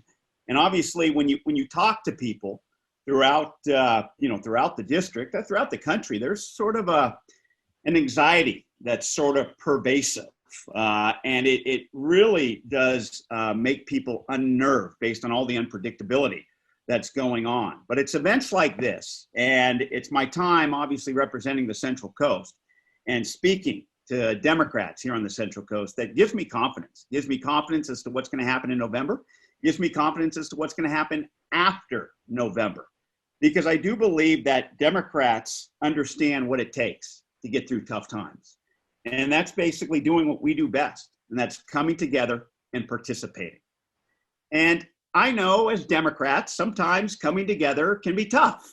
What would you expect? We got a broad coalition of folks and ideas, and we are a Big Ten party. And yes, we are thankfully radically pluralistic. We get that, but it doesn't mean we give up our identity. Instead, I think we know that we embody our diversity. And I think it's because of that diversity is why we have such a collection, such a network of just strong ideas that truly are for the betterment, not just of our party, but for our country. I obviously learned that from so many people that I serve with in the House of Representatives, from Anna to Zoe to Jackie, Speaker Pelosi, but also, from former colleague John Lewis as well. And it's these ideas which obviously lead us to having such a momentous ticket in Joe Biden and Kamala Harris. These ideas put us on the road to living up to the goals of the Green New Deal with my legislation as a pathway, the Climate Action Rebate Plan, also the Wildfire Public Safety Plan, as well as the Central Coast Conservation Act, which will ban fracking on federal lands here on the Central Coast. It's our ideas that I believe put us on the road to making sure that everybody has health care. Ideas that are going to give us a $15 minimum wage. Ideas that demonstrate that obviously Black lives do matter, but also turning those words into deeds and starting with the Justice and Policing Act, the George Floyd Justice and Policing Act that we passed. Ideas that are going to give us comprehensive immigration reform, protecting our dreamers, our TPS recipients, and of course, our farm workers. And ideas that are going to get us to where we can make sure that we help people with affordable housing, especially here on the Central Coast. Ideas that are going to get us infrastructure package and infrastructure investment that, as Anna said, is not just about roads and jobs, but it's about safe drinking water. It's about broadband. It's about schools. It's about hospitals. It's about clean energy. And of course, it's about environmental justice and yes, jobs. And it's also about ideas that are going to reduce the inequality gap that we've seen grow, unfortunately, over these past 3.5 years. An inequality gap that basically, I believe, needs to be addressed, yes, through education, through healthcare, through also what I see as dealing on the Ways and Means Committee, taxes. And what I'm going to be focused on next term, if there, when hopefully there is a Biden-Harris presidency that understands what it's going to take in starting again with the new home buyer tax deduction. We got that when we bought our first home, and it's no longer available, but we should have that. Also with a renter's relief tax deduction, and that anybody who pays over 1/3 of their income to housing should get a tax deduction from that. It's half your time. Thank you, Mike. And then, of course, looking at the earned income tax credit, making sure that people of a certain economic level get more tax deductions at the federal level, and then upping the child tax credit as well. These types of ideas, which I believe are not just Democratic ideas, I think, as we know. They're our country's ideas. And they're not just ideas for Democrats, they really are ideas for our democracy, is what it comes down to. And we've seen a president that just doesn't get those ideas. And what would you expect from somebody like Donald Trump? Somebody who underestimates public participation, somebody who underestimates the American public so much that he has to lie to them. And we know better. We know what it takes to succeed in this democracy. And I think I've learned that, and I know all of you learned that, because unlike Donald Trump, we look at our history, we read our history. Excuse me. And we know that despite, excuse me, like a Marco Rubio moment. And that's a non-COVID cough, right? Yeah, it's a wrong diet cough. Let's hope so. Look, I think we know, and looking at our history, thank you, excuse me, that no matter the, how divisive our president is, no matter how depressing of an era that we can live in, we get through it. We succeed, and we do that when we participate. And I think, having a colleagues that I do and having someone to learn from, like John Lewis, who taught us what it means to participate and what it means to vote and what it means to fight for our right to vote, is something that we get as Democrats. And it's something that we've done, I believe, throughout our history. Heck, this summer we celebrated, 100 years to have a woman's right to vote. And obviously one of the champions of that fight was Elizabeth Cady Stanton. And it was Elizabeth Stanton who said in that fight, basically, the right is ours. And the question is how we shall get possession of what rightfully belongs to us. And I think as Democrats, we know the answer to that question, as I've said. And I think we know the answer is to participate. We know that the answer is to vote. We know that the answer is to vote Democratic. And obviously we know coming up this November, it's to vote for Joe Biden and Kamala Harris. And I do think if we do that, like I said, if we do what we do best and we come together, we participate, I think that's how we get possession of what is rightfully ours. And that truly is, to me, the future of our democracy. And I believe that's to all of us. And I think every candidate on here and everybody participating in this call and all of the 250 members of the DWC understand that that's what each and every election is about. So I just want to say thank you for your participation in this process and your participation in our democracy and your success and you providing the success 1 minute of our future. So I'll just leave it at that and just say thank you. Thank you, Jimmy, for joining us today and for all the work you're doing and everyone else. I see people clapping. So yes, thank you. Laura Lee, let me add, this call has been recorded and will appear as a Zoom recording on the DWC website and on YouTube. So the fact that we have a relatively small attendance here doesn't mean that there won't be a lot of other folks watching this presentation. Great, thank you. Back to you.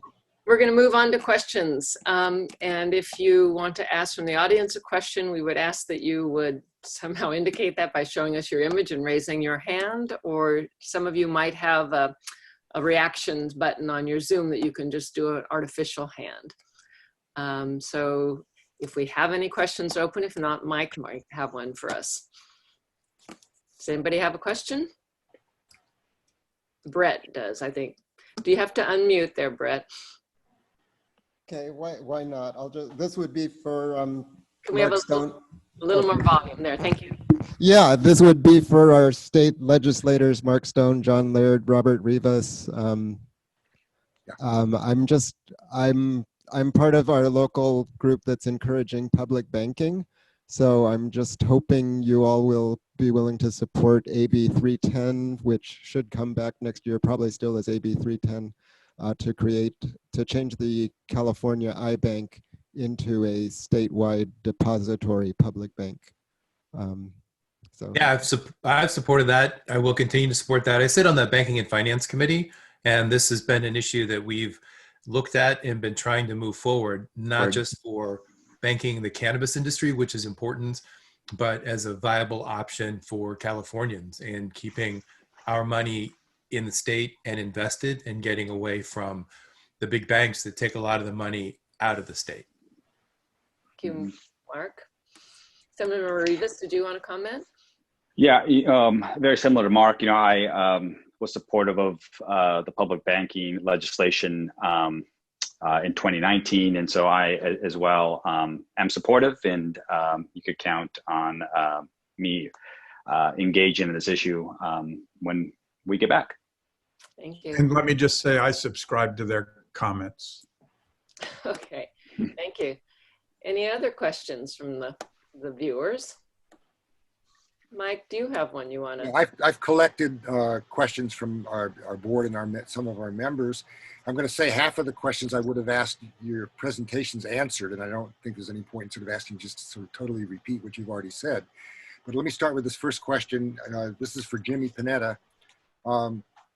You'll find this an interesting question, I think. If the Republicans ran through the appointment of Judge Barrett to the U.S. Supreme Court, and if the Democrats control the Congress and the White House after January 20th, are you prepared to support adding additional judges to the U.S. Supreme Court? Yeah, look, there's a reason why Joe Biden and Kamala Harris don't want to answer that, because they don't want to take it off the table, to be frank. And that's obviously something that we will consider going forward. But I think what that highlights is how political these types of picks to the Supreme Court have become, unfortunately. And that is unfortunate, but that's what's happening with this pick. Because you look at the reasons why Donald Trump is jamming this forward, why Mitch McConnell is jamming this forward. It's exactly the same reason what he did when I first got in Congress. Because the first thing that Donald Trump did was not an infrastructure package that could have brought us together, but instead he tried to tear down the ACA and divide us and separate us up.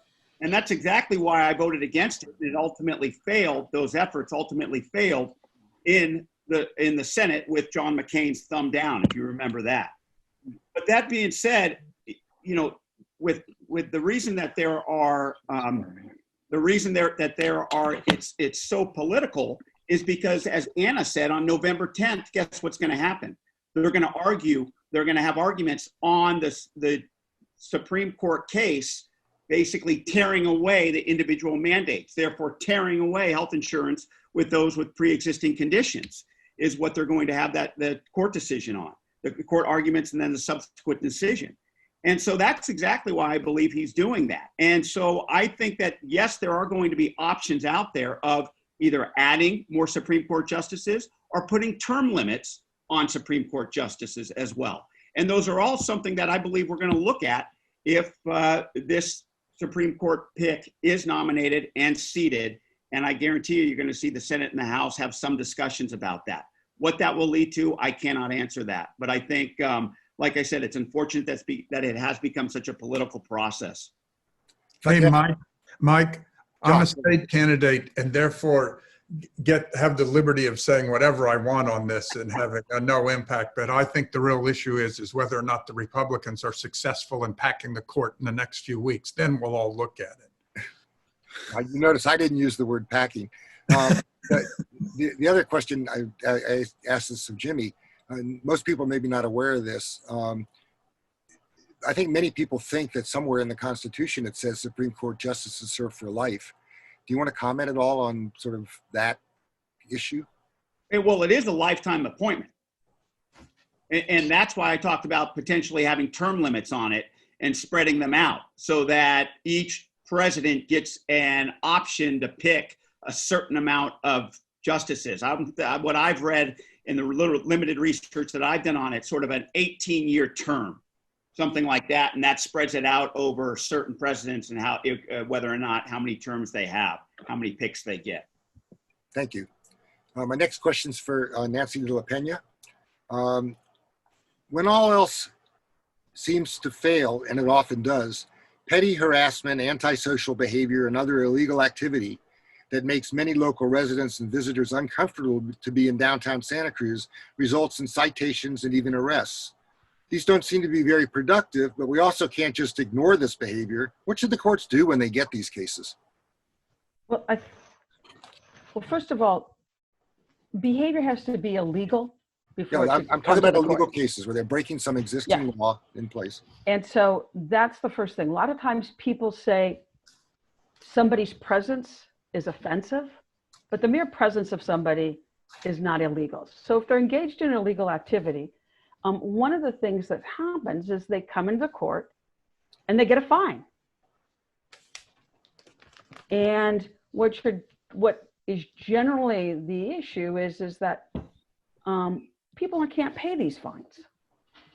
What people want to see, and I think generally all the communities, whether it be the individuals who have unfortunately are living in the streets either by circumstance or choice, or people who have homes here within the community, or people who come and visit this community, is that they want to see individuals actually giving back and to themselves and to their communities. And that's one of the things I was talking about. A lot of people talk about, oh, the needles on the street, oh, all of this type, coming up and panhandling, all these types of things. What we really want to see is we want to see people better themselves, better their families, better their community. And that's one of the reasons why I've advocated for things like needle exchange programs, for taking care of, if you are houseless, taking care of the community in which you're living, making sure it's clean. It's one of the reasons why I talk about giving back by going to school, or if you're going to your mental health appointment, that should count as part of your fine. If you are on some type of replacement methadone, that should be considered part of your taking care part of your fine. We need to be able to take a look at how people engage with themselves and engage with their community to be able to do better, to be able to have behavior that is more socially acceptable. And for a lot of people, it's mental health issues, and it's engagement within their mental health services, many of whom through behavioral mental health in Santa Cruz, through the if you go to your medication, you're taking your medication, let's consider that part of your community service, so that we can say the things that people do positively for themselves and positively for their community are recognized within the court system, and enforced and encouraged within the court system. We have a behavioral mental health court that helps with that too. And the neighborhood courts that are going to be, that Jeff Rosella is right now going around through all the supervisors districts talking about as part of the restorative justice. But this is all part of the notion of restorative justice. How do we get people to restore their place in their community? Thank you. Hopefully that was a clear answer. Yeah, I'm sort of feeling like maybe we'll let the others judge. It's more vague than I usually am. Thank you. Mike, I have a question, Mike, if I can. Yes, go ahead. That got sent in to me. Well, and I'm going to spin this a little bit. Most of you know that I'm from Paradise, California. My 91-year-old dad was evacuated a couple of years ago. So when we look at the climate crisis responses, and Supervisor JL raised what we're doing in the county, but what are we thinking about connecting across the state? Are we looking at things like expanding the earthquake fund to make it a crisis fund? Are we looking to help these communities connect with what's gone on in Paradise, what they've learned? Those impacted by these disasters are overwhelmed. So what at the state level can we be doing to help these communities a little better? Let me start with that. And I think it's appropriate to back up slightly because I'm finally doing candidates forums and finally meeting my opponent that Mark never got to meet 2 years ago when he ran against her. And there's really two issues about fire. One is that between something like 1920 and 1999, there was an ethic of fire suppression and not dealing with fuel loads. And as a result, fuel loads built up everywhere across the state. And the second issue is climate change. Between 1920 and 1999, 1 million acres burned in total in California. We have a fire going right now that is 1 million acres. Over 4 million acres has burned this year. The fire season now starts a month earlier and goes a month later than it did a generation ago. So we have these two issues moving forward, and nothing makes me crazier than Donald Trump's rake the forest nonsense, because 57% of California's forests are in federal hands, 2% are in state hands. Over 2 million acres of active fires right now are on federal lands. And if he really wants to know who's responsible, as I keep saying, he needs to get out a mirror, plant it firmly in front of his face and look directly into it, because that is what the issue is. Now, the real thing that you're raising is how do we deal with the impacts? And I think everybody will have something they might want to say on this, but we're going to have fire insurance. We're going to have rebuilding. We're going to have to do something over time that helps homeowners harden their homes. There's a neighborhood in Orange County that the state building code was upgraded after the 2003 Cedar fire. And there's this neighborhood in Orange County that was built after this. A fire burned through the area a few years ago. It had heavy damage on the areas that were built pre-building code, and it had limited damage on areas that were built after the building code change. And so and yet the biggest problem is that 90 or 95% of the houses were built before the change of the building code, and people have limited financial resources with regard to the ability to upgrade their houses and make it defendable. And so there's all these issues. There's the issue of treating more forests. There's the issue of making sure that there's adequate resources for the longer fire season. There's issues of dealing with the fire insurance issue and what we're going to do there. There's issues of the lingering tree mortality from the 140 million trees that died during the drought from 2011 into 2015. And these are big issues, and it took us 100 years to get into them, and yet the fire season is going to be like this every year going forward. And so we have to look at this, and we have to be ready, and we have to be ready to help people that are impacted the way they were impacted in Santa Rosa, Paradise, and in Bonnie Doon and Swanton. And that's the short answer. Thank you, Secretary JL. If I could step in. Or Mark Stone, you have So the legislature has been, in fact, trying to deal with a number of these issues, and not always productively. But based on the fires several years ago, we have been looking at what it would take to put together a pooled insurance. The Earthquake Authority has not functioned in California very effectively, and partly is there aren't many people that subscribe to it. It's very expensive, and it's not necessarily tangible. Florida put together an insurance pool to help recovery from these major storms that go through, the hurricanes that go through Florida. They did it by putting a small fee on everybody's homeowner insurance, which, as you can imagine, is controversial. But we have been talking about seeing how we can create a pool, because we have enough leverage, economic leverage in California to be able to do something like that if there's public money, if there's private money, if there's some insurance company money. But the none of this is the balance between the state's ability to force insurance companies to change behavior, which we have some ability to do, but limited ability to do, and this state need to help people address their fires, and then insurance companies who, once they see the payouts starting to increase, are all too happy to stop insuring a lot of these homes. So the correct incentives to put into place to allow to make sure that people have access to adequate insurance, that we are, and this is where it becomes controversial, that a pool would help mitigate some of the insurance companies' losses. And we have to be clear about that that's really what that is. And whether it's a PG&E cost fire or other utility cost fire or natural fires like we had seen because of the lightning storm, these ultimately are the issues that we've been dealing with. There were a couple of bills that went through the Assembly last year, and one was protective of consumers, and it died in the Assembly Insurance Committee. And the one that was protective of the insurance companies, we fortunately killed on the Assembly floor. So there's been a lot of action on this and a lot of discussion. And the one, not that these fires are good, they're not. They're frightening, they're terrible. People have lost lives, people have lost homes. But what I'm hoping is that because they've been spread across California, we have more incentive among legislators to be a part of a constructive process to dealing with this, rather than just listening to what the insurance companies want and setting policy based on that. So I am actually hopeful going into this legislative session that there will be more ideas on the table, and we will have a more constructive conversation around what California needs to do with its response. And it's fires, it's floods, we have significant sea level rise challenges. These are all climate-driven changes. Thank you.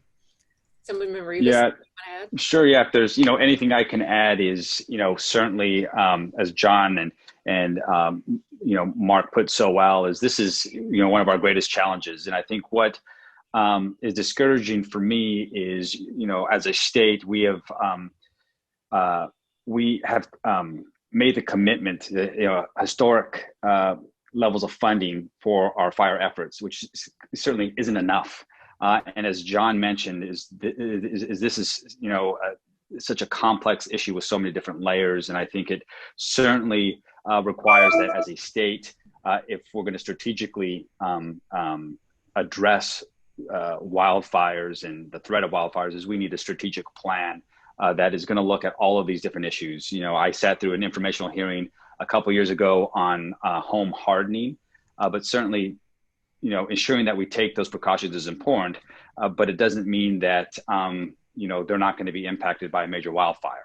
And so as we're in the middle, as I stated, we're in the middle of this historic housing crisis. It's really thinking strategically about growth and future growth areas, our land use management. Really looking hard at these wildfire sensitive areas. And homes that have been destroyed, we have to have a hard a discussion, about replacing those homes, and then obviously the impacts, as Mark mentioned, about insurance. It's very complex issues, but certainly all driven by climate change, as I mentioned in my introduction. California, we truly are on the front lines of our changing climate in so many ways, and wildfire obviously. The most, the one natural disaster that has impacted us most recently and often. But certainly this is something that is a priority for the legislature. And like Mark, I'm very optimistic that we have the opportunity to do something constructive and positive. But certainly there's so many layers, as John mentioned, and very glad John is coming to the legislature, because he could certainly lead these efforts with his experience in natural resources. Thank you. Mike and Laura Lee, I have to apologize. I have to go try to catch the end of another event. So I just appreciate the chance to be here. Sorry, I have to leave. Are you going to Vallejo or Vacaville? Virtually. It's all V. All V. Thank you for joining us today. Thanks for doing it. Mike, you're on mute. You're still on. There you go. So for John Leopold's our next question. You may challenge the premise of the question, but I'm going to ask it. This came from one of our members. When the county created a task force to provide advice on reopening the county, they followed the advice of the Community Foundation and appointed the body controlled by business and the tourist industry. Should representation on this group be broadened to include educators and school officials, health officials, and others who might be less likely to base their recommendations primarily on economic concerns and who might focus more on issues of health and public safety? Sure. Well, just to be clear, we had a number of different groups and with our health officer met with. We had an economic recovery council that we set up in May with the expectation that there was going to be a slow opening of the economy based on the state metrics. In May, we thought that things like hotels wouldn't open until September, that you wouldn't be able to go get your hair cut until August. That's the messages we got from the state health agency. But every week, the health officer meets with a host of nonprofits, the safety net clinics, our hospitals. So there's lots of advice that is being given to our health officer and making recommendations about what we should reopen.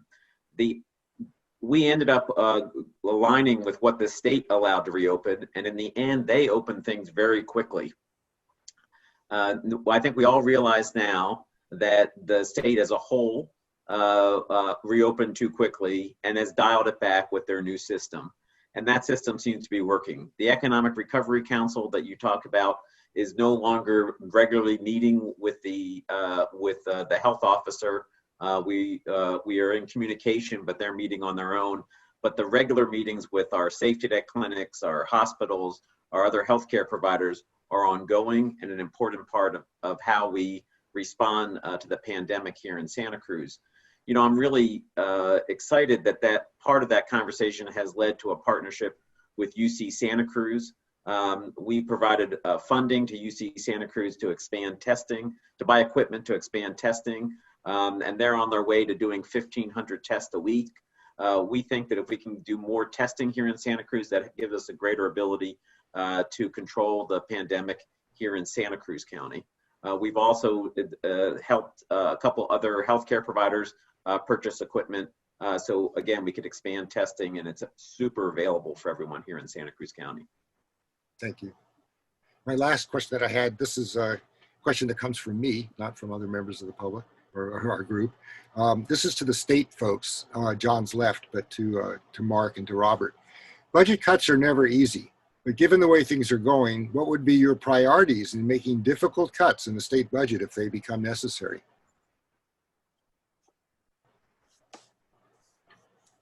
Well, I think that if you watch the process from last year, the legislature was very clear about what its priorities were. Its priorities were education and protecting the social safety net. Mm-hmm. And a lot of the governor's initial proposed cuts dipped into areas that we were not comfortable with. We pushed back and were successful in that. As we move into, we've got some scheduled cuts coming up this month because of the lack of federal funds that we had been trying to count on. And as much as we want to protect those areas primarily, there will be additional cuts if we don't get those federal dollars.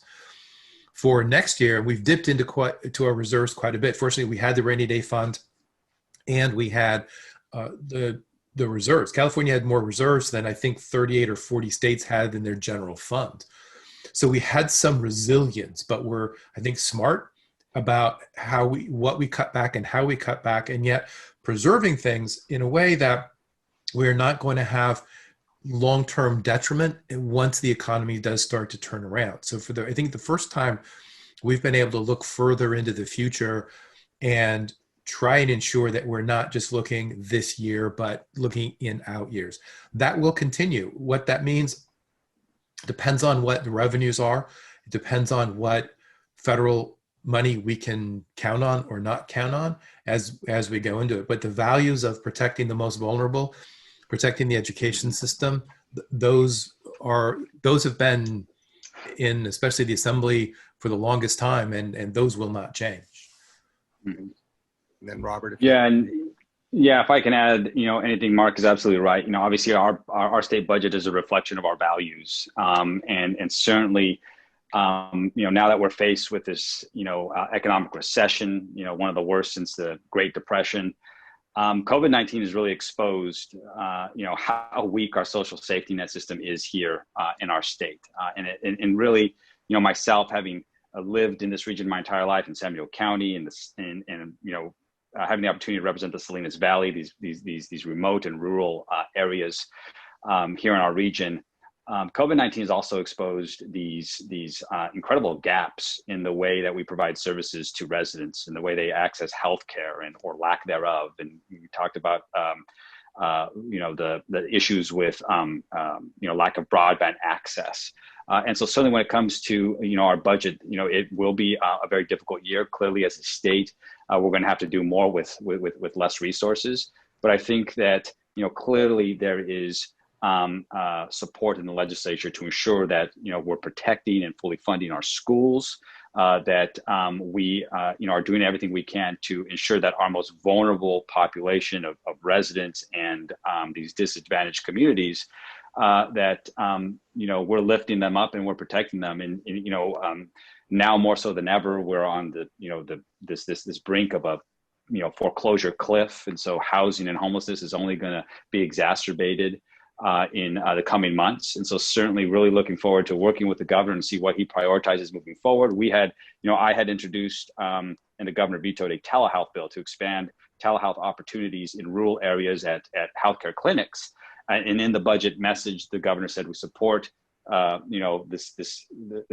goal of this bill, but it needs to be a budget discussion into next year. So we'll see what the governor, he proposes early in the year, to see what our starting point is. But certainly it's going to be a difficult year when it comes to our state budget next year. And that's all the more reason why we need, Mark and I and John Laird, we need the engagement and that activism from our local constituents to be involved and to help shape the conversation around these decisions. Thank you. Thank you. I have to say, I'm so pleased to be represented by all of you. And I hope that you will continue to represent us at the end of this election. We do have time for one final question from someone else in the audience if they'd like to ask it. Otherwise, we appreciate the comments. I don't see any hands. I'm not seeing any either, but may I ask one? Sure. Go for our last question. And maybe this is for Congressman Panetta. What happens if the election is interfered with or the transition of power? What are the discussions happening in Washington? Yeah, I mean, I think what you're going to, look, I think that's why you've heard over and over, vote early, make it a resoundingly, overwhelming win for obviously Biden and Harris. But if this president, for some reason, obviously pushes back and does not leave, I don't think he's going to get the support. He's not going to get the support from the military. I highly doubt, based on my discussions with some of my Republican colleagues, they're going to support him as well if he tries to stay in office. And I do believe that, there does need to be certain legislative efforts put forward subsequent to the election, what we've tried in this past Congress, to make sure that our elections and our voting methods are secure. I think we have to admit we kind of have a creaky system when it comes to how we vote. And it's not necessarily the illegitimate votes that Donald Trump is talking about. It's about making sure the legitimate votes are counted. And that's the worry that we have to have. And that's why we need to take further legislative steps to bolster that. Obviously, starting with the John Lewis Voting Rights Act. We passed that in Congress, sitting in the Senate. Obviously, it has to do with H.R. 1, the For the People Act, that removes more voting barriers, gets dark money out of politics, puts forward independent redistricting councils throughout the country, not just in California, like we're lucky to have, but throughout the country. Obviously, supporting our Postal Service. In the HEROES Act that we passed, $25 billion to the Postal Service. In the Delivering for America Act, $25 billion to the Postal Service, and then making sure that all election mail is first-class mail, and obviously rescinding all of the changes that Postmaster DeJoy instituted since January of 2020. Once again, held up in the Senate. And then making sure that we continue to support our elections. Obviously, in our past, not just in the HEROES Act, but in our appropriations bill, $500 million towards ensuring the safe and secure elections going forward.